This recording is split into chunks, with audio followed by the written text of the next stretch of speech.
BBOR Black Box Online Radio, coming to you from West Virginia at heart and from around the globe. And hello, Nedheads. Hello, Black Box Battalion. Today is Tuesday, and on Tuesdays this year I've been talking to you guys about the story of JonBenet Ramsey, perhaps the most famous unsolved mystery in American history. And in this episode, I will be looking at the book Cold Cases by Chayna Roth, going through Perfect Murder, Perfect Town by Lawrence Schiller, and responding to your questions and comments. And you guys know the drill. You can hit the like button if you want, subscribe if you haven't, and drop a comment down below if you have something to say about JonBenet Ramsey. For larger things, you can send them to me at blackboxonlineradio at AOL.com. And I am your host, Black Box Ned. Now, some of you may remember me discussing the book Cold Cases by Chayna Roth in the past. I first heard her on the Cooper Vortex, which is hosted by Darren Schaefer, and they were talking about D.B. Cooper, and I learned that she had written about D.B. Cooper in her book Cold Cases, so I decided to read it, and I wanted to pay attention to the D.B. Cooper sections, but I saw that she also had a section on the murder of JonBenet Ramsey from 1996, and I was curious what she had to say. To those of you who are following this segment, you will remember that last week I was talking about the book Anthrax to Zodiac by Denise Diana Huddle, and it's a similar book where it talks about several different cold cases within a single book, and there are large sections devoted to these stories, not just one chapter, but rather large sections of the book.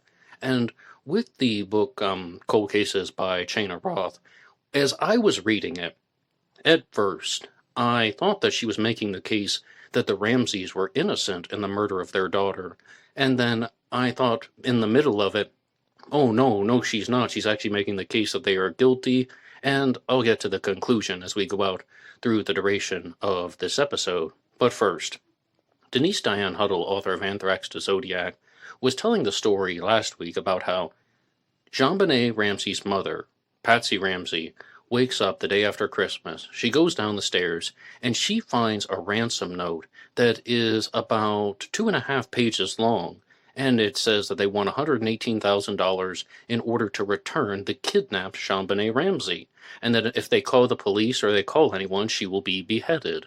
And one of the first things that Patsy Ramsey does is, after looking in JonBenet's bedroom and talking to John Ramsey, is calling the police and calling other friends. Like, she makes multiple phone calls that morning. And Denise Diana Huddle was saying, doesn't that seem bizarre? She was directly instructed not to do that, and she did it anyway. They said they were going to behead JonBenet Ramsey if she called anyone, and she made multiple phone calls.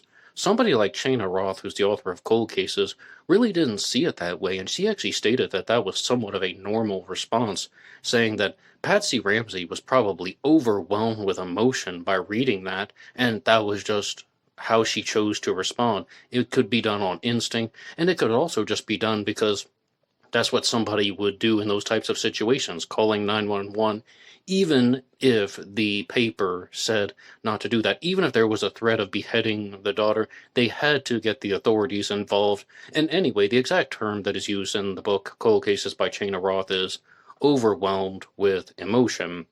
But as I was going through Cold Cases, we're going to get to the namesake for today's episode, because Chayna Roth tells the story of a friend of Patsy Ramsey named Pam Griffin, who was talking to Patsy Ramsey shortly after the murder of her daughter, and allegedly, Patsy Ramsey told Pam Griffin something to the effect of, "We didn't mean for this to happen." She just whispers it to Pam Griffin, "We didn't mean for this to happen." And does that not implicate guilt? Does that not implicate some type of wrongdoing? Does that not implicate that, number one, Patsy Ramsey was somehow involved in her daughter's death, and number two, that there was at least one other family member that was involved? We didn't mean for this to happen. And, I mean, Chayna Roth is very clear that she is paraphrasing the statement. Firstly, Pam Griffin is paraphrasing it, and then Chayna Roth has written it in her book. And anytime we have these types of confessions, I always hear Judge Judy in the back of my mind saying, "Don't tell me what somebody else told you. That's hearsay. That's not evidence." But on Black Box Online Radio, I do listen to stories. I do listen to claims that people have made because I want to know more about them. We can follow leads. We can find out what the person is saying. If it's beneficial, great. And if it's not beneficial, then we can check it off the list. We didn't mean for this to happen. The title of this episode, the namesake of this episode. What do you think? Does that not imply that Patsy Ramsey was somehow involved with her daughter's murder?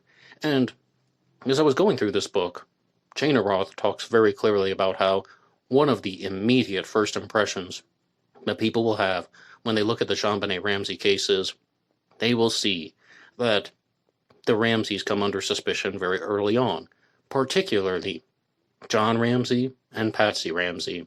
Now, of course, the other most widely discussed suspect is JonBenet's brother, Burke Ramsey, and he is mentioned as a suspect in this book, Cold Cases by Chayna Roth, but very briefly. She just glosses over Burke Ramsey as a suspect, and, I mean, if you read Cold Cases, it pretty much just says, oh yeah, well, JonBenet's brother Burke, he's also a suspect, and, he sued CBS, and, okay, that's the end of it. Maybe Chayna Roth just didn't want to get sued, but, I mean, she just really glosses over the fact that Burke is a widely discussed suspect. But to look at what she's saying about John and Patsy Ramsey, number one, the investigation was botched. I mean, these are the biggest takeaways that Chayna Roth has made in regards to why this is an unsolved case. I introduced this episode by saying it's the most famous mystery in American history. Why is it still a mystery? Because the investigation was botched. And Chayna Roth provides some very strong examples. Number one, when you look at a crime scene, it's very normal to see police tape. Even if you look at the old thumbnail for True Crime Talk Radio in the morning, you will see something that says crime scene on it. Police tape, crime scene tape, even similar to caution tape, something of that effect. She was saying that there is absolutely no excuse for the perimeter of the Ramsey house to not have been sealed. People were allowed to walk in and out of the Ramsey house, not only having the Ramseys walk around, but friends were allowed to enter into the house, and this created an enormous possibility for contaminants. In short, the evidence would have been destroyed if this happened. And I completely agree. And even Denise Diana Huddle said very similar things in her book about JonBenet Ramsey and how the crime scene was absolutely more or less purely contaminated. Then there's another statement that's made by Chayna Roth, and that's that the police went to JonBenet's house without getting a warrant, and this should not have been done by Detective Arndt. This should have been done by Officer French, who would have followed up with he should have had a search warrant in his possession. And I was thinking about this because normally you only need a search warrant for someone's home if they do not let you in. Like, you can tell the police, okay, you can search my property, you can search around if you want, and then they don't have to get a warrant if you've already allowed them to do it. But what she's saying is, yes, the Ramseys were cooperating at first, but they should have arrived with a search warrant, because what if there was a change? What if they changed their mind? What if they stopped cooperating? Then the warrant would allow them to have 3 letters in the English language. Cover your ass. It was a CYA warrant. I mean, they would have allowed them to continue certain types of searching, and the Ramseys would not have been able to use any type of legal fancy talk to get out of it. So if they actually had a warrant to search the property. Furthermore, John Ramsey and Fleet White were instructed to search through the house by Detective Arndt, and this should not have taken place at all. Fleet White shouldn't have been there. He should have been outside of the house, not going any closer than the sidewalk. And moreover, why on earth were these people moving all around when they could have just been destroying all types of evidence from whoever murdered JonBenet? So that isn't even on the people in the house other than the members of law enforcement. Everything just seems purely botched. So in many ways, I mean, I hope we will find out who murdered JonBenet Ramsey. I hope there will be closure in this case.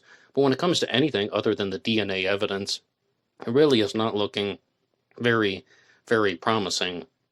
So let's come back to John and Patsy Ramsey. So firstly, we have this bizarre statement that she made to her friend, Pam Griffin.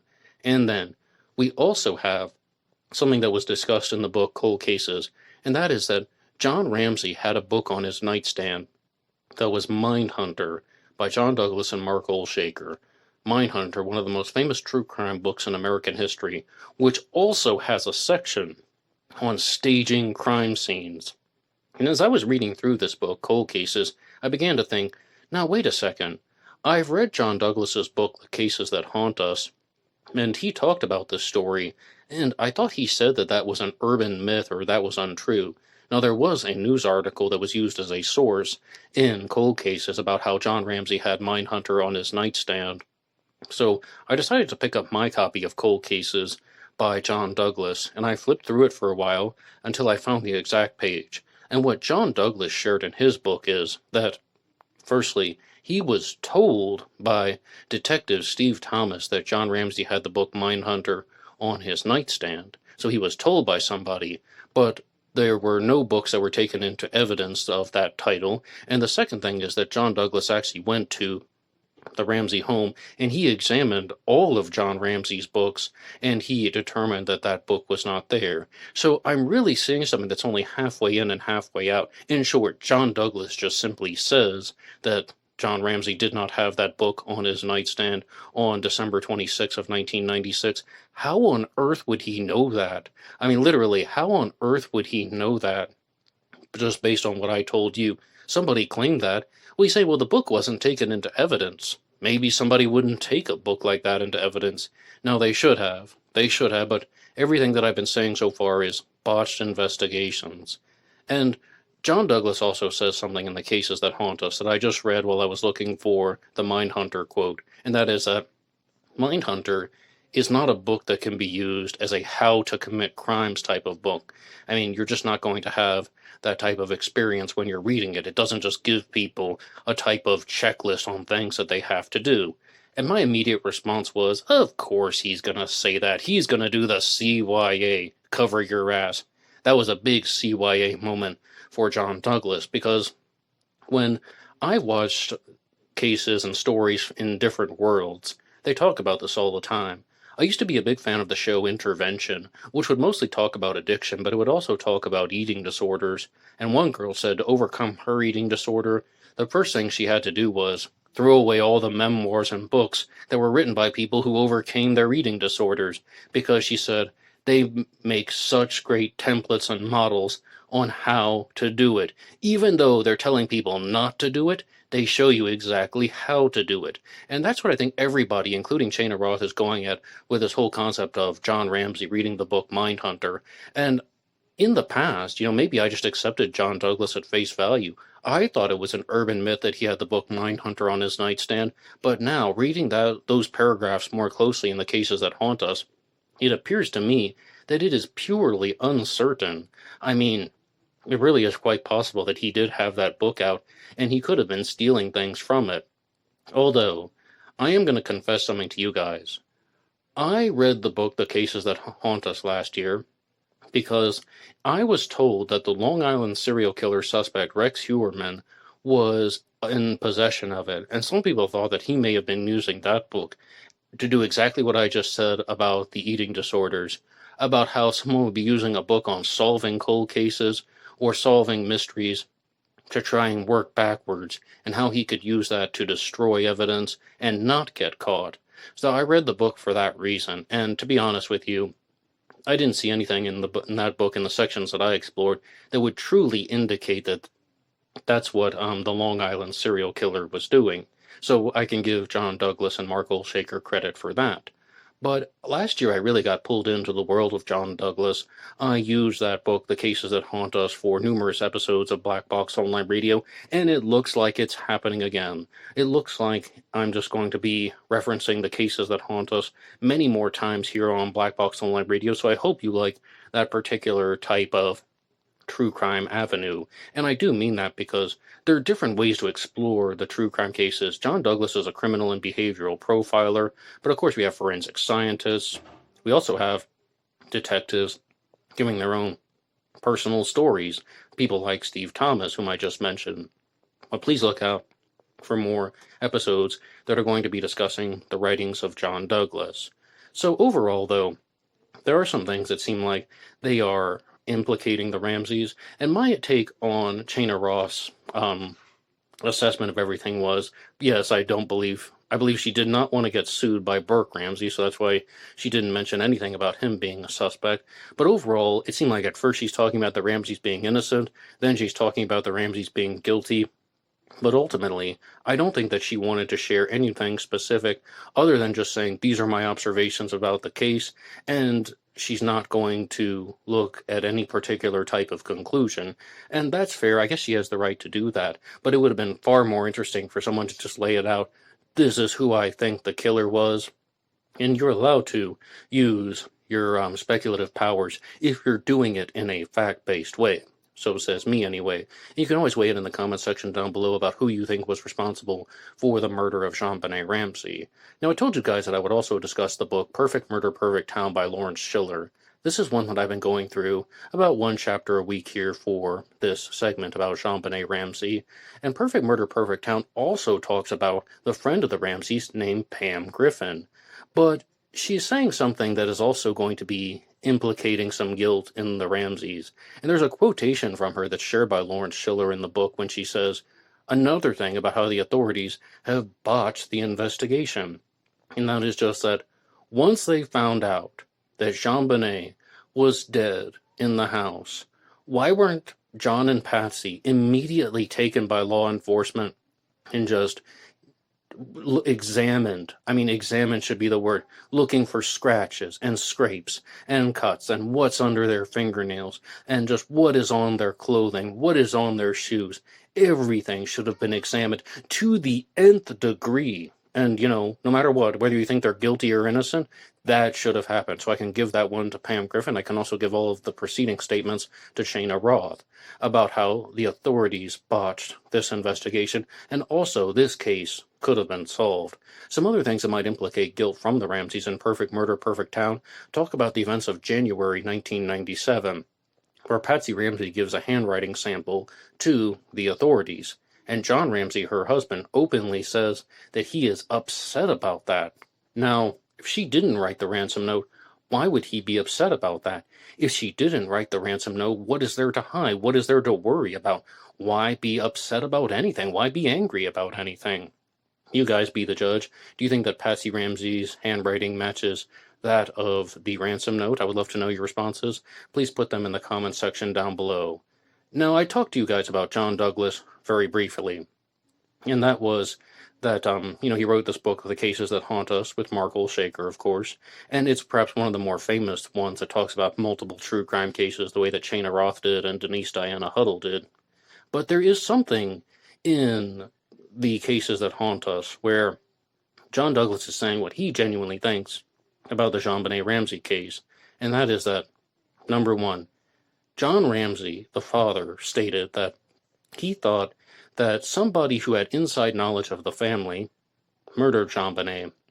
Lou Smith, the detective, stated that he thought a sexual predator murdered JonBenet. John Douglas said both. Someone who had inside knowledge who was a predator.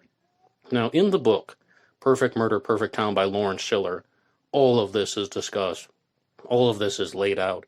All of this is mentioned because there is a story of JonBenet's pageants. JonBenet was a beauty queen. She participated in child's pageants.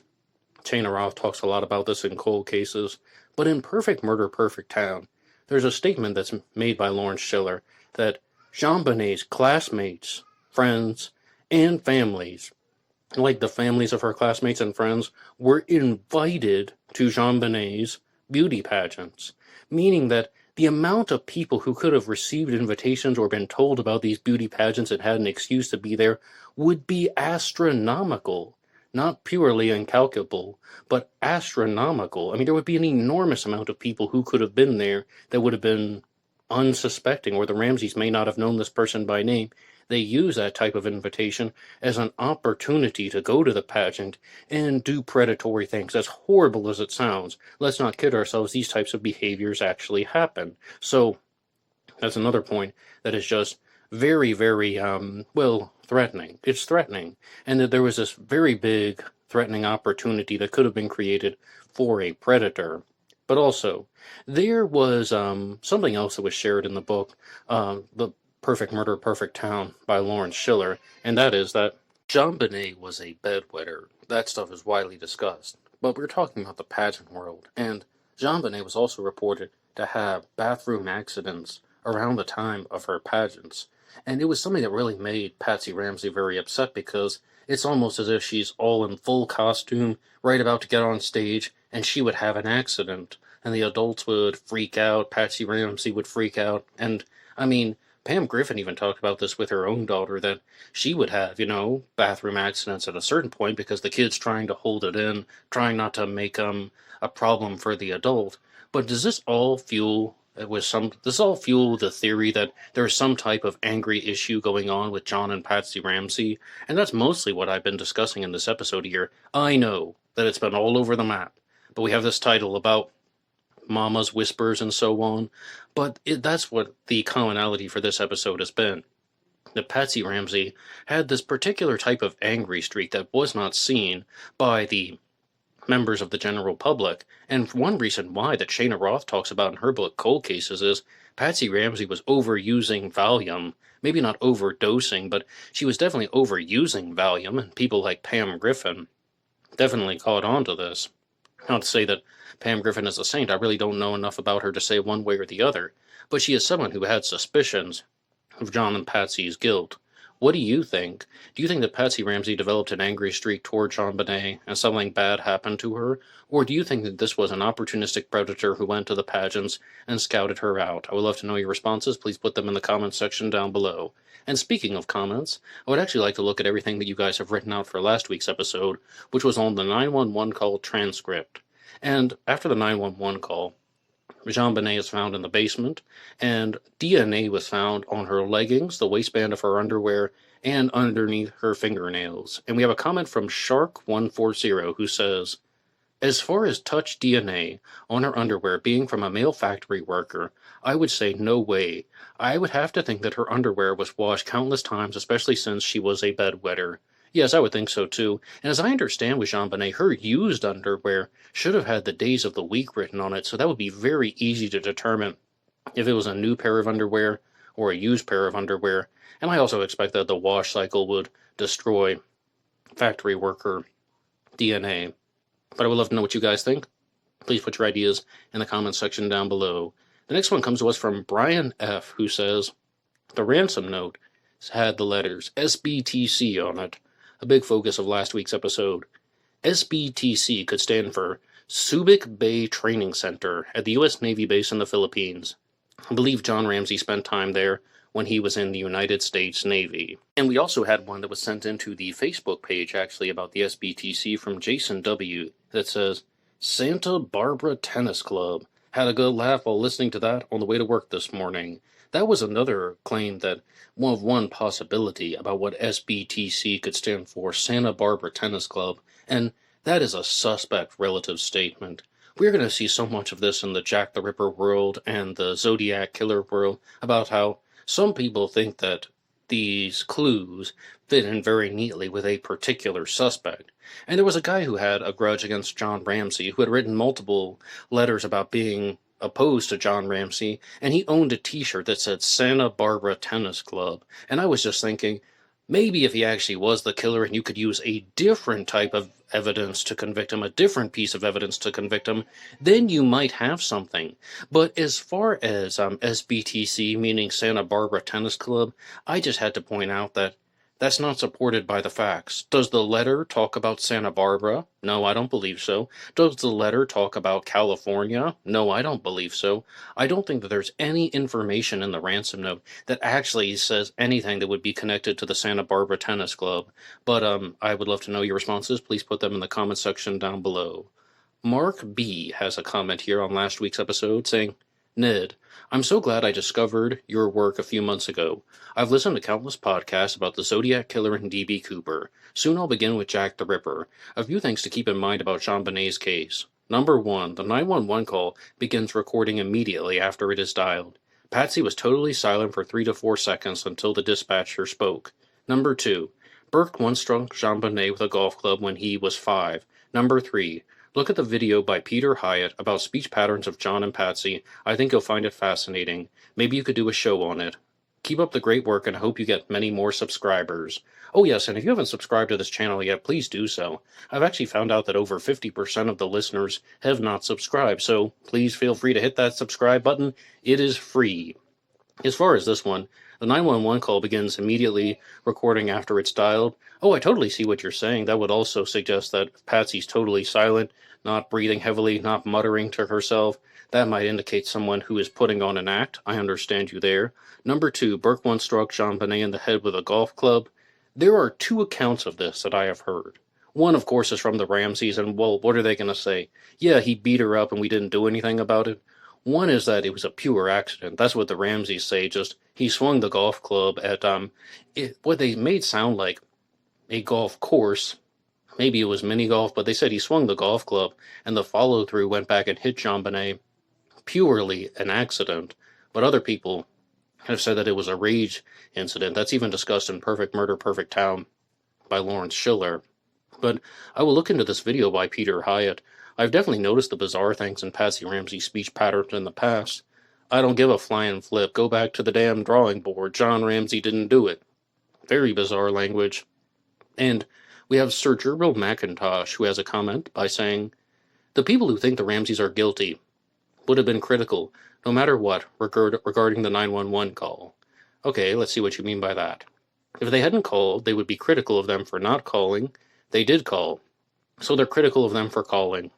That's just the way they are. Oh, you mean that no matter what, people are going to blame the Ramseys? Yes, but I think they would have been way more critical for complying with the demands of terrorists and kidnappers if they didn't actually call 911. I think that would be way, way worse for the Ramseys. And I've also stated that, thankfully, I have never been in that situation. I have never been in that position where I found a note that saying one of my family members was missing. But I would call 911, even if it instructed me not to, because you cannot give in to the actions of criminals and the desires of criminals. So overall, I would like to thank everybody who left comments on last week's episode, and thank you for listening to this week's episode. What do you think about these statements from Patsy Ramsey about this whispered thing, such as, we didn't mean for this to happen? Does that not implicate guilt? What do you think about Patsy Ramsey's angry streak towards JonBenet? And what do you think about the other suspects in the case? Please put your ideas in the comment section down below. And also, please look out for some more episodes that are going to be talking about the writings of John Douglas, the FBI profiler. And every Wednesday I talk about Jack the Ripper. That's going to be coming out tomorrow. Every Friday about D.B. Cooper. And every Monday, of course, Zodiac Monday about the Zodiac Killer. So lots of things going on here on Black Box Online Radio. And if you want to follow along with all of these episodes, you can subscribe one more time. And if you want to support these efforts, you can go over to buymeacoffee.com. buymeacoffee.com/blackboxnid88. And that allows you to make a donation or contribution to help the show. And anybody who makes a donation will get a shout out on Zodiac Monday. And I'll see you guys tomorrow for a new episode about Jack the Ripper. Until next time.